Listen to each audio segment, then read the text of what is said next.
Hi hello guys, welcome back to channel HS talkies. So last వ్లాగ్స్లో అయితే అమావాస్య రోజు నేను దీపం ఎలా పెట్టుకున్నాను అండ్ అలాగే గుమ్మడికాయ ఎలా కట్టాను ఏంటి అంది షార్ట్స్లో కొంచెంగా చూపించాను.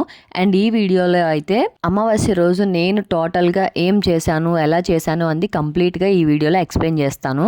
సో ఫస్ట్ అయితే నైట్ బియ్యం నానపెట్టేసి దానిని పౌడర్గా చేసుకున్న పౌడర్నే కింద ఒక టేబుల్ వేసేసి టేబుల్ పైన తమలపాకులు పెట్టి తమలపాకుల పైన రాగి లేదా ఇత్తడి ప్లేట్ పెట్టేసి దానిపైన ఈ పొడి మనం ముందుగా ప్రిపేర్ చేసుకున్నది ఉంటుంది కదా, దాన్ని అందులో వేసి మధ్యలో ఒక గుంతలా తయారు చేసి దానిలో నెయ్యి వేసుకోవాలి. ఇంకా వేరే ఆయిల్ ఏది వేసుకోకూడదు. ఏ వేసుకున్నా సరే దీపం తొందరగా కొండెక్కిపోతుంది, ఆయిల్ అనేది అబ్జర్వ్ చేసుకుంటుంది పిండి వచ్చేసి.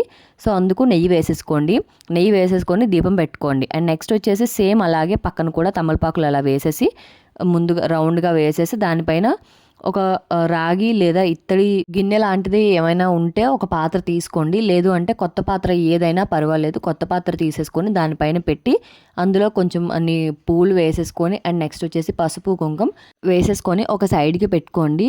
అండ్ అది అలా సైడ్కి పెట్టుకున్న తర్వాత ఫస్ట్ దీపం పెట్టుకొని దాని తర్వాత ఈ మనం వాటర్లో పసుపు కుంకుమ వేసుకున్న వాటర్ ఉన్నాయి కదా, అందులో ఏంటంటే ఒక చిన్న నిమ్మకాయ సైజ్ అంత బెల్లం ముక్కను తీసుకొని మన చేతిలో పెట్టుకొని దాంతో 3 సార్లు 3 ప్రదక్షిణాలు చేసి అండ్ ప్రదక్షిణాలు చేసేటప్పుడు మన కోరికను చెప్పుకుంటే మనం కోరిన కోరిక అనేది నెరవేరుతుందంట.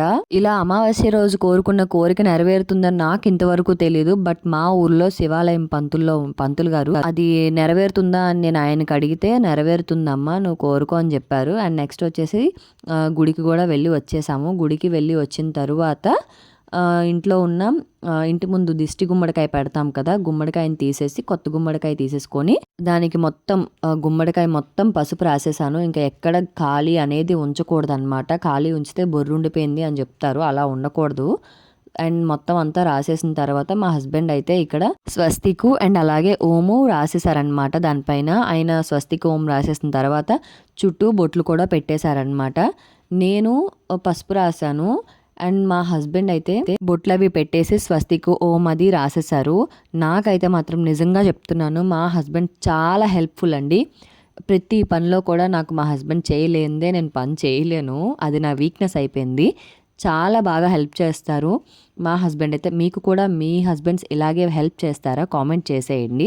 ఇక్కడ వచ్చేసి పాత గుమ్మడికాయ తీసేస్తున్నారనమాట. అంటే ఇంతకు ముందు పెట్టిన గుమ్మడికాయ అండ్ అలాగే పటికం అవన్నీ ఉంటాయి కదా, మొత్తం అవన్నీ తీసేశారు. ఒక్క పైన ఉన్న బొమ్మనే ఉంచారు. కొత్తగా స్ఫటికము అండ్ అలాగే గుమ్మడికాయ ఇవన్నీ కట్టేసి పైన వాటికి ఏంటంటే ధూపం వేస్తున్నారనమాట. అండ్ ఈ మౌని అమావాస్యని పాజిటివ్గా తీసుకొని ఇలా జరుపుకుంటే చాలా మంచిదంట, మంచి ఫలితాలు ఉంటాయంట. అయితే ఇన్ కేస్ ఎవరికైనా ఈ అమావాస్యకి వీలు కుదిరిపోతే నెక్స్ట్ వచ్చే అవకాశం కూడా వినియోగించుకోండి. నెక్స్ట్ అమావాస్య కూడా చాలా మంచిదే, ఇలా సెలబ్రేట్ చేసుకోండి.